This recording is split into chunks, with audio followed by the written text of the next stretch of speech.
Hey, what's up guys, Sonic Tales, I'm going to bring you guys, finally, after God knows how long, more Sonic Advance 2. No, I didn't forget about this playthrough. Today is Sonic's 35th anniversary. It is June 23rd. Happy birthday to the Blue Blur, though in these videos we're not even going to be playing as him, and it's his birthday. No! We're going to be playing as Tails, because it's time to play through Tails' story. So this is what we're doing today. So you're getting some content very early.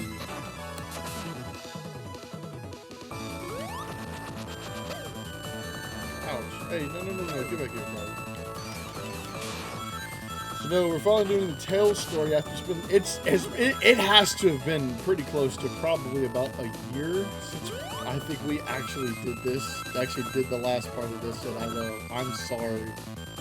I've just been very lazy and I've just been kind of doing other stuff. But trying to work on that, which hopefully won't be too much longer, and we will be able to move back on to, move back on and do other things that we can do with this series and actually get it done so that we can actually move on to the other 2D games like Sonic Advance 3 and the Rush game.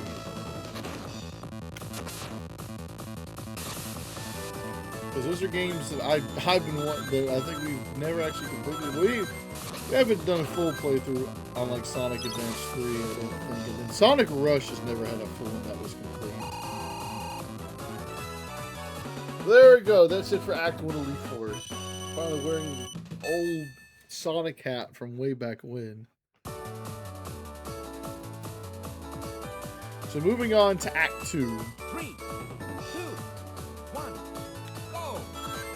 Dang, I actually timed both of those up pretty good. So in case you don't know by now, that the definitive edition of Sonic Frontiers has finally been released. Absolutely worst kept secret. Probably the worst kept secret since, they tried to convince us that Tobey Maguire and Andrew Garfield were not going to be in Spider-Man No Way Home back in 2020.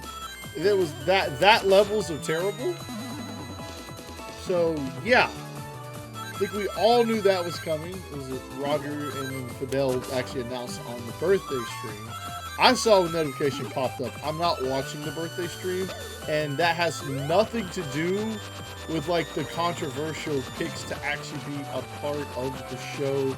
It's just called I just genuinely want to do other stuff besides watch the birthday stream. And yes, I am very aware of the controversy that is going on. I was still a little worried about the stream later that, all the political drama that comes with it, that they're going to make a big deal about that in the stream, which I hope that they don't, because number one, it's a charity stream. They're trying to raise money for cancer research. There's no place for politics, whatnot, and people trying to voice displeasure because of the fact it's not a Sonic Central and they didn't get the mainline Sonic game that everybody's been waiting for. You know what? Yeah, that's a little disappointing, but I'm not going to be pissed about that because they decided to do a charity stream instead of a Sonic Central. Come on, guys. What the fuck are we doing? This fan base never ceases to surprise me in the most disappointing ways, They really don't. People wonder why nobody likes Sonic still. I don't think it's the fact that they don't like Sonic, they just don't like the fandom that's put into it. And you know what? This might be controversial. I mean, I'm not popular. Nobody gives a shit about what I got to say. But I'm gonna say it, bro. I genuinely hate this fan base. This fan base sucks. I'm sorry. They just do. They genuinely just suck. There we go. We have beaten the boss. Especially the social media. There's some parts of the fandom that are cool. Think of, all the ones that actually make good fan art and don't use, AI or steal it from other people. And then the people that make the fan games. The creative side of the fandom that, that doesn't steal stuff is actually really cool. But all the other ones, on the social media, Twitter especially, or X or whatever you want to call it, no. Those guys are absolutely fucking awful. Half the time, it's just engagement baiting, and they just don't know what the fuck they're talking about. Like, I've seen some of the most brain-dead statements, and Sonic fans have got the most controversial opinions. What the fuck happened there? Okay, what the hell? That was weird. Monitor just flashed. Oh, wake up, dude! What the hell?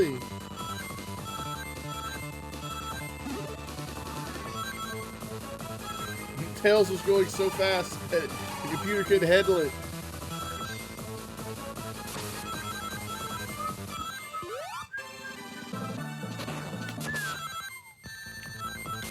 Boom! Got him with the tail swipe. I really don't like the thing.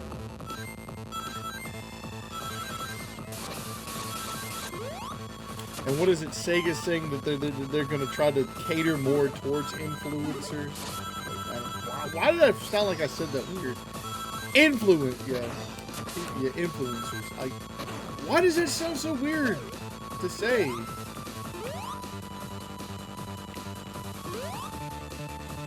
I don't really know. Like, a lot of like the big people that are Sonic fans now, like realistically, I could just genuinely care less about. Like, I know about Fidel. Like, I actually like Fidel, but I'm not super wild about Fidel. Like, I don't watch any of Fidel's content. Like, I'll watch his like over-the-top reaction when something happens, but I don't watch any of his content. I know like Sam's Procrastination Station is another one of the big influencers in like the Sonic community.